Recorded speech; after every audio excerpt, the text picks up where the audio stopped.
महाराज, महारानी जी को प्रसव पीड़ा हो रही है। जल्दी से किसी दाई को बुलवाना होगा। हाँ हाँ, मैं अभी किसी दाई को बुलवाने का आदेश देता हूँ। तभी राजा मंत्री को बुलाकर किसी दाई को बुलाने को कहता है। अब क्या करूं मैं?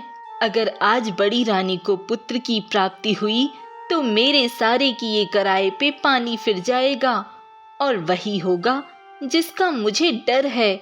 लेकिन अब मैं क्या करूं? महारानी जी, आपको पुत्र की प्राप्ति हुई है। अरे ये क्या? महारानी को तो होश ही नहीं है। लगता है महारानी जी बेहोश हो गई हैं।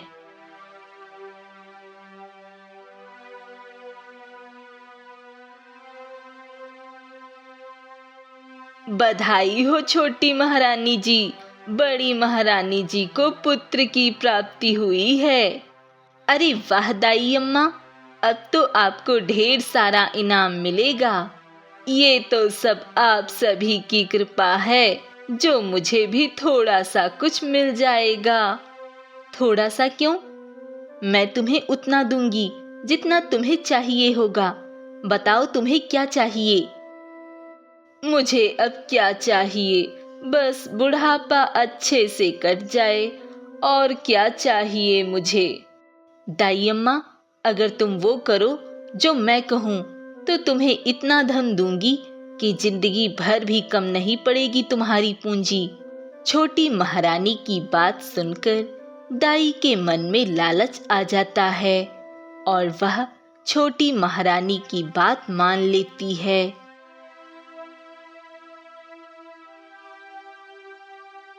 दाई, तुम इस बच्चे को मुझे दे दो।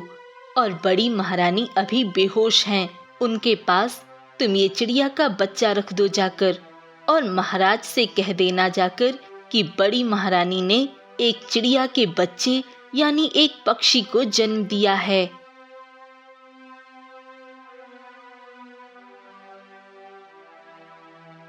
महाराज, महारानी जी ने एक पक्षी को जन्म दिया है। ऐसा मैंने पहले कभी नहीं देखा। दाई अम्मा, आप ये क्या कह रही हैं? मेरी पत्नी ने एक पक्षी को जन्म दिया है? ऐसा कैसे हो सकता है? तभी राजा और दाई महारानी के पास जाते हैं और महारानी को सारी बात बताते हैं। नहीं, ऐसा कैसे हो सकता है? मैं एक पक्षी को कैसे जन्म दे सकती हूँ? महाराज, अब जो भी है आपके समक्ष है, लेकिन यह बात अगर राजमहल से बाहर गई तो आपके सम्मान के लिए ठीक नहीं होगी। नहीं, मैं इस पक्षी को अपनी संतान नहीं मानता। और खबरदार अगर ये बात इस कक्ष से बाहर गई तो। और इस पक्षी को मैं जंगल में छोड़कर आता हूँ, क्योंकि हम इसे राजमहल में नहीं रख सकते। नहीं महाराज, ऐसा मत करो। कुदरत ने हमें जो भी दिया हो, पर है तो वो हमारी संतान ही। उसे मुझसे दूर मत करो। राजा महारानी की बात नहीं सुनता है और पक्षी को लेकर वहां से चला जाता है। वाह दाई, तुमने तो आज मुझे खुश ही कर दिया। तो फिर अब मुझे मेरा इनाम भी दे दो छोटी महारानी जी। हाँ हाँ, जरूर देंगे, पर पहले इस बच्चे को तो ठिकाने लगाना होगा, वरना हमारे सारे किए कराए पर पानी फिर जाएगा अगर किसी को सच का पता चल गया तो। इसलिए तुम्हें आज ही इस बच्चे को मारकर कहीं ऐसी जगह छिपाना होगा जहां किसी को ना पता चल सके। अब शाम होते ही दाई उस बच्चे को लेकर चुपके से जंगल की ओर निकल जाती है। क्या करूं इस बच्चे का? इसे कैसे छुपाऊं मैं?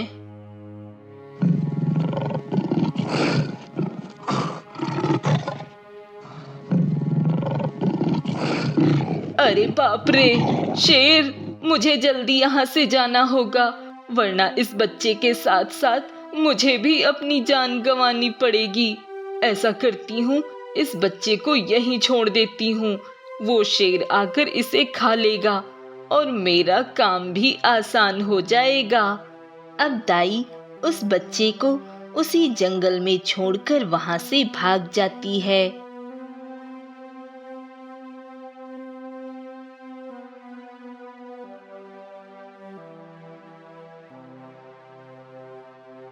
अरे वो क्या है?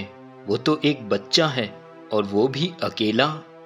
अब लकड़हारा अपनी लकड़ियां वहीं रख देता है और जाकर उस बच्चे को अपनी गोद में उठा लेता है। ये बच्चा कितना प्यारा है। भला इसको यहाँ कौन छोड़कर गया होगा? अब लकड़हारा इधर उधर देखता है और उसे वहां कोई दिखाई नहीं देता है।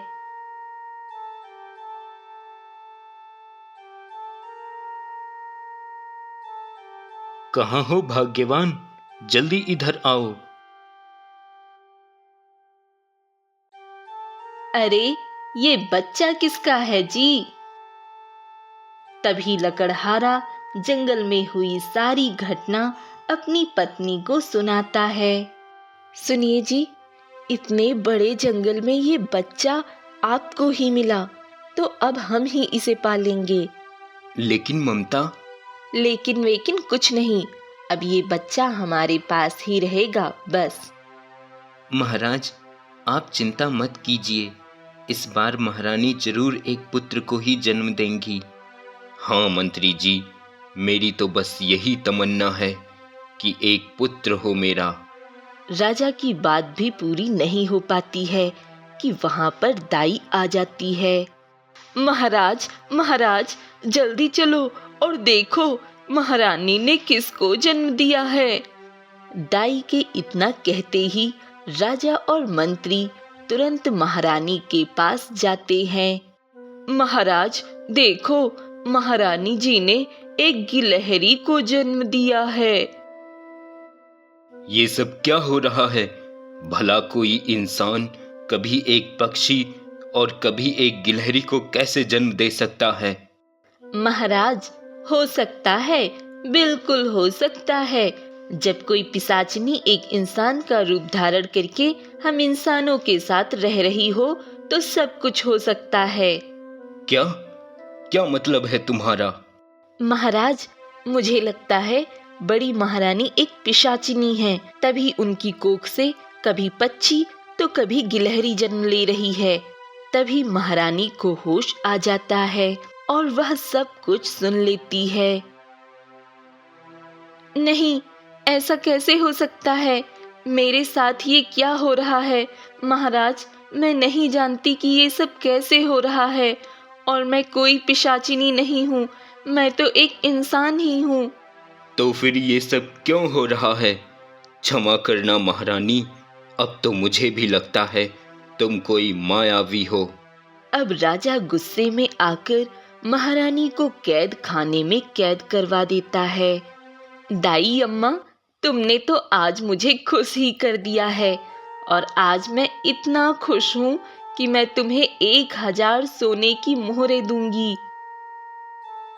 क्या 1000 सोने की मोहरें?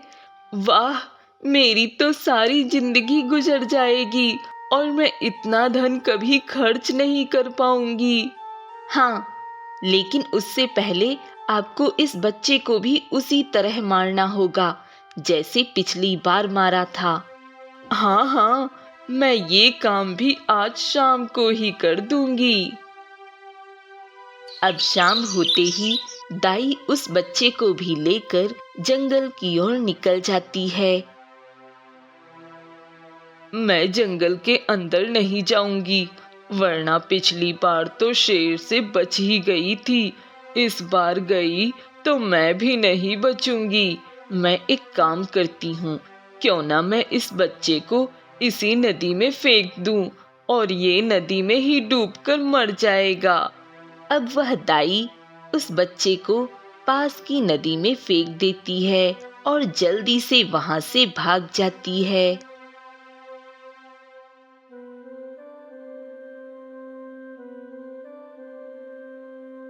हे भगवान, कोई इतना निर्दयी कैसे हो सकता है कि एक जीवित बच्चे को नदी में फेंक दे, पर वो बूढ़ी औरत कौन थी और वह ना जाने कहाँ चली गई।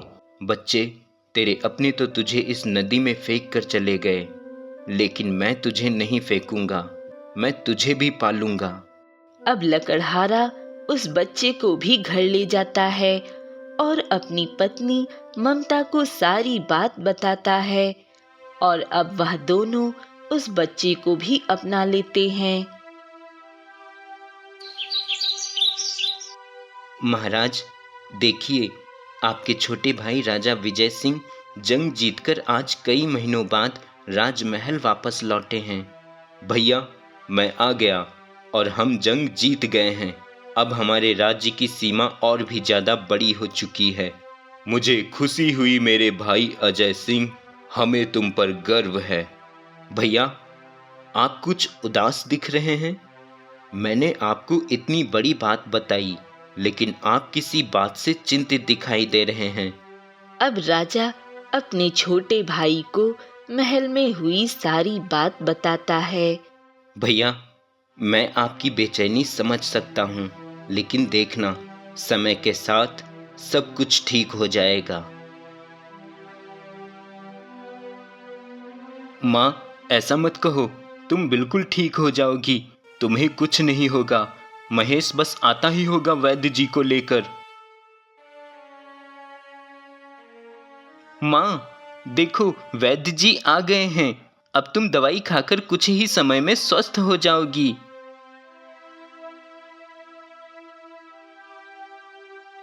सूरज, तुम्हारी माँ की स्थिति तो बहुत ही नाजुक है, और तुम तो जानते ही हो कि इससे भी पहले मैंने बहुत सी दवाइयाँ दी हैं तुम्हारी माँ को, लेकिन उन दवाइयों का इन पर कोई प्रभाव नहीं हुआ। ऐसे में इनको बचा पाने का कोई उपाय नहीं है। वैद्य जी, कुछ भी करो, बस मेरी माँ को ठीक कर दो, मेरी माँ को ठीक कर दो वैद्य जी। सूरज बेटा, मैंने बहुत प्रयास किए हैं, पर अब कोई भी दवाई तुम्हारी माँ को ठीक नहीं कर पा रही है। अब तो बस एक ही उपाय है जिससे तुम्हारी माँ को फिर से स्वस्थ किया जा सकता है, लेकिन वह बहुत कठिन कार्य है। क्या है वह कठिन कार्य वैद्य जी? आप बताइए। वो चाहे कितना भी कठिन कार्य हो, मैं करने को तैयार हूँ। बेटा सूरज, मेरे दादाजी ने मुझे बचपन में बताया था कि एक ऐसी गुफा है जिसमें एक दिव्य कुंड है, और उस दिव्य कुंड का पानी किसी भी बीमारी को पल भर में ठीक कर सकता है। अगर ऐसी बात है तो मैं उस दिव्य कुंड से पानी लेकर आऊँगा, पर वैद्य जी, वो दिव्य कुंड कहाँ है? बस यही तो मेरे दादाजी बता ना सके कि वो दिव्य कुंड कहाँ है, क्योंकि अचानक उनकी मृत्यु हो गई थी। वैद्य जी, मैं उस कुंड को ढूंढ निकालूंगा, उसके लिए मुझे चाहे कुछ भी करना पड़े। महेश, तुम माँ का ध्यान रखना, मैं दिव्य कुंड से पानी लेने जा रहा हूँ। और हाँ, ये मेरी अंगूठी है, इसे तुम अपने पास ही रखना, और यदि इसका रंग काला पड़ जाए तो ये समझना कि मैं इस दुनिया में नहीं हूँ। सूरज अपनी अंगूठी अपने भाई को देकर वहां से चला जाता है। अच्छा महेश, मैं चलता हूँ। जब सूरज वो दिव्य पानी ले आए तब मुझे बुला लेना, मैं आ जाऊंगा। जी वैद्य जी।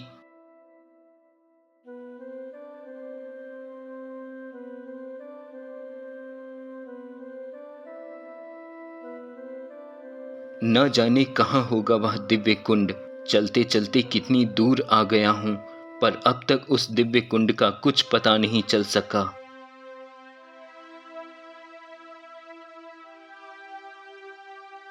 अरे, ये तो साधु महाराज हैं। हो सकता है इन्हें उस दिव्य कुंड के बारे में ज्ञात हो। तभी सूरज साधु महाराज के पास जाकर खड़ा हो जाता है। कौन हो तुम पुत्र?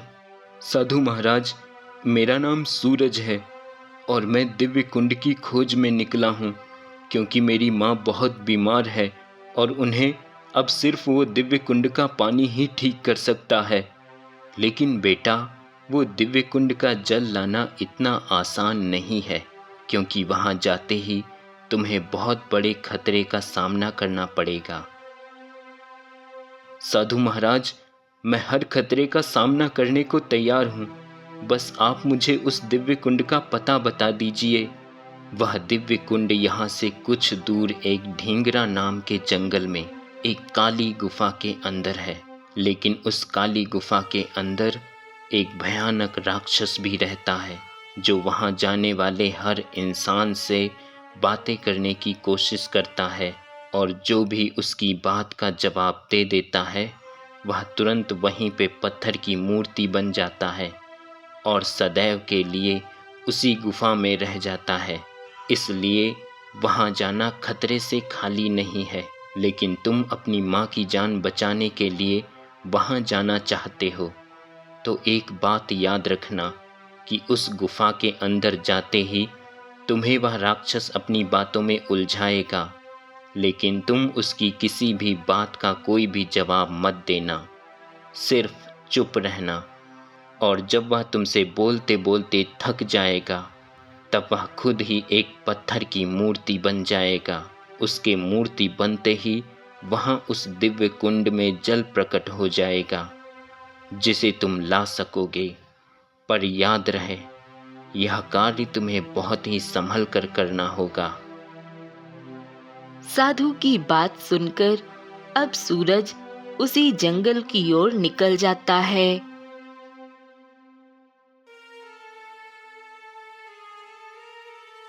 हाँ, यही है वो काली गुफा।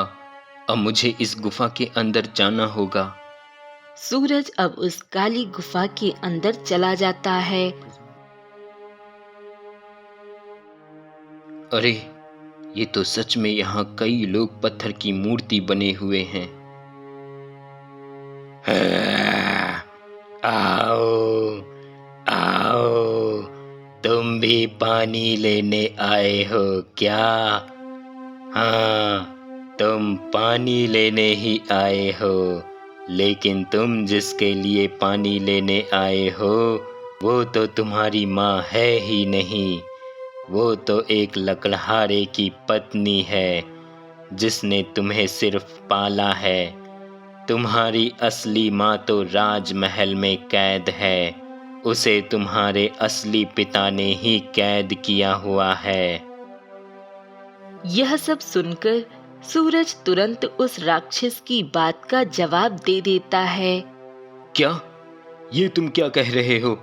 मेरी माँ कोई और है, और जिसके लिए मैं पानी लेने आया हूँ वो मेरी असली माँ नहीं है।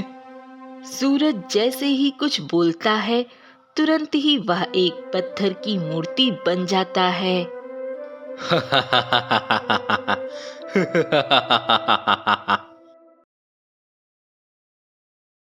अरे, ये क्या? इस अंगूठी का रंग तो काला हो गया। लगता है भैया इस दुनिया में अब नहीं रहे। अब मैं क्या करूं? मुझे कुछ करना होगा। हाँ, मुझे अपने भाई को ढूंढना होगा, और वो दिव्य पानी भी मुझे ही लाना होगा। अब महेश अपने भाई की खोज करने निकल पड़ता है, और चलते चलते वह भी उन्हीं साधु के पास पहुंच जाता है। प्रणाम साधु महाराज, क्या आप मेरी कुछ मदद कर सकते हैं? हाँ हाँ, बोलो, तुम्हें क्या मदद चाहिए? साधु महाराज, मैं अपने बड़े भाई को खोज रहा हूँ, जो दिव्य पानी को खोजने निकले थे, पर बहुत राह देखने पर भी वह वापस नहीं लौटे, और उनकी ये अंगूठी भी काली हो गई है। क्या तुम सूरज के भाई हो? हाँ साधु महाराज, मैं सूरज भैया का ही छोटा भाई हूँ। क्या आप जानते हैं कि वो कहाँ हैं? हाँ बेटा, मैं जानता हूँ कि तुम्हारा भाई कहाँ है। बेटा, तुम्हारा भाई इस समय ढींगरा जंगल की काली गुफा में होगा, और वो भी एक पत्थर की मूर्ति बन गया होगा। महाराज, तो अब क्या होगा? अब मैं कैसे अपने भैया और अपनी माँ को बचाऊं? साधु महाराज, अब आप ही मुझे बताएं, मैं क्या करूं? बेटा, तुम्हारा भाई तो पत्थर बन ही गया है। अब तुम्हें यहाँ से वापस अपने घर चले जाना चाहिए, नहीं तो तुम भी उस राक्षस के छल से नहीं बच पाओगे। नहीं साधु महाराज, मैं अपने कर्तव्य से पीछे नहीं हट सकता। मुझे अपने भाई और अपनी माँ की जान बचानी है। उसके लिए चाहे भले ही मेरी जान क्यों न चली जाए। तो बेटा, अब तो बस एक ही रास्ता है जिससे तुम्हारा भाई और तुम्हारी माँ दोनों ठीक हो सकते हैं, लेकिन यह कार्य तुम्हें बहुत सोच समझकर और चालाकी से करना होगा। बेटा, तुम्हें उस ढींगरा जंगल की उस काली गुफा में जाना होगा, और जैसे ही तुम उस गुफा में जाओगे, तुम्हें वहाँ एक राक्षस मिलेगा और वह तुम्हें देखते ही तुम्हारे बारे में सब जान जाएगा और तुमसे बातें कर तुम्हें बोलने को विवश करेगा, लेकिन तुम अपने विवेक से कार्य करना और उसकी बातों का कोई जवाब ना देते हुए सिर्फ चुप रहना। और वह जब बोलते बोलते थक जाएगा, तब वह एक पत्थर की मूर्ति बन जाएगा और वहाँ एक सूखा हुआ कुंड भी पानी से भर जाएगा, जिस पानी को लेकर वहाँ पत्थर की मूर्ति बने अपने भाई पे छिड़कोगे तो वह पुनः ठीक हो जाएगा, और उसी जल को लाकर अपनी माँ पे भी छिड़क देना, वह भी पूरी तरह स्वस्थ हो जाएंगी। जैसा साधु महाराज कहते हैं, महेश अब वैसा ही करता है और वह ढींगरा जंगल की ओर निकल जाता है।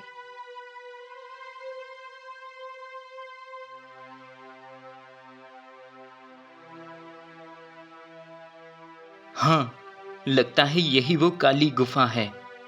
अब महेश जैसे ही उस गुफा में जाता है कि उसे वहां उसका भाई दिखाई देता है, जो एक पत्थर की मूर्ति बना हुआ होता है। भैया, भैया, ये सब क्या हो गया? आप तो पत्थर की मूर्ति बन गए। हाँ, तुम भी आ गए। लगता है तुम भी अपनी माँ को बचाने के लिए यहाँ आए हो। लेकिन क्या तुम्हें पता है कि वो तुम्हारी माँ तो है ही नहीं। तुम्हारी माँ तो राजमहल के कारागार में बंदी बनी हुई है, और तुम किसी लकड़हारे के पुत्र नहीं, तुम तो इस राज्य के राजा के पुत्र हो। अरे, ये क्या कह रहा है ये राक्षस? मेरी तो कुछ समझ में नहीं आ रहा है, पर ये कुछ भी कहे, मुझे इसकी बातों का कोई जवाब नहीं देना है और चुप ही रहना है। अब वह राक्षस महेश से ढेर सारी बातें करता, लेकिन महेश कुछ भी नहीं बोलता है और राक्षस बोलते बोलते थक जाता है और वह देखते ही देखते एक पत्थर की मूर्ति बन जाता है और तुरंत वहां पे सूखा हुआ कुंड पानी से भर जाता है। अरे वाह, दिव्य कुंड में पानी आ गया। अब महेश तुरंत उस दिव्य कुंड से पानी ले आता है और अपने भाई पे छिड़क देता है। महेश, तुमने वो कर दिखाया जो मैं भी नहीं कर पाया। पर भैया, वो राक्षस कह रहा था कि मैं राजा का पुत्र हूँ और मेरी माँ राजमहल के कारागार में बंदी है। क्या उस राक्षस ने तुमसे भी ये कहा? तो क्या आपसे भी राक्षस ने यही कहा था? हाँ महेश, मुझसे भी उस राक्षस ने यही कहा था। अब वह दोनों तुरंत अपने घर की ओर निकल जाते हैं। अब महेश अपनी माँ के ऊपर वो जल छिड़क देता है और उसकी माँ एकदम स्वस्थ हो जाती है। माँ, तुम ठीक हो गई? हाँ बेटा सूरज, ऐसा लग रहा है मैं ठीक हो गई हूँ। अब मैं पूरी तरह स्वस्थ हूँ। माँ, एक बात बताओ, क्या हम दोनों आपके ही पुत्र हैं ना? माँ, हम दोनों को आपने ही जन्म दिया है ना माँ? अरे बच्चों, तुम लोग ये सब क्यों पूछ रहे हो? तुम दोनों तो मेरे ही पुत्र हो। माँ, जब मैं दिव्य पानी लेने गया तब वहाँ का राक्षस मुझसे कह रहा था कि आप मेरी माँ नहीं हैं। हाँ माँ, मुझसे भी उसने यही कहा था। अब उसकी माँ निराश होकर दोनों को सारा सच बता देती है। बेटे, मैंने तुम दोनों को जन्म नहीं दिया, मैंने तो सिर्फ पाला है तुम दोनों को। बेटे, तुम दोनों के असली माता पिता कौन हैं मुझे नहीं पता। यह सुनकर सूरज और महेश दोनों बहुत उदास हो जाते हैं और वह दोनों अपनी माँ के साथ सीधे राजमहल पहुंच जाते हैं। क्या तुम दोनों मेरे पुत्र हो? पर ऐसा कैसे हो सकता है? तभी लकड़हारे की पत्नी राजा साहिब को सारी बात बताती है। मंत्री जी, जल्दी से उस दाई को बुलाओ।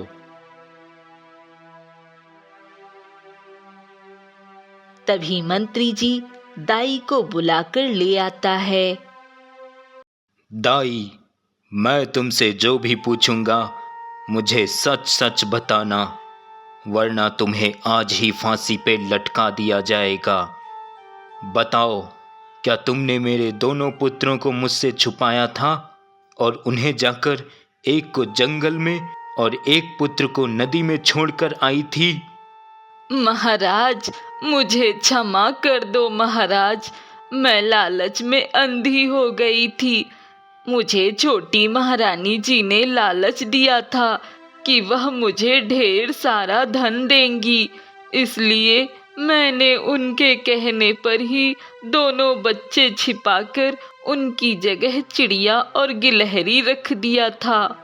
सैनिकों, जाओ, इस दाई को सदैव के लिए कारागार में बंद कर दो और जल्दी से छोटी महारानी को यहाँ लेकर आओ।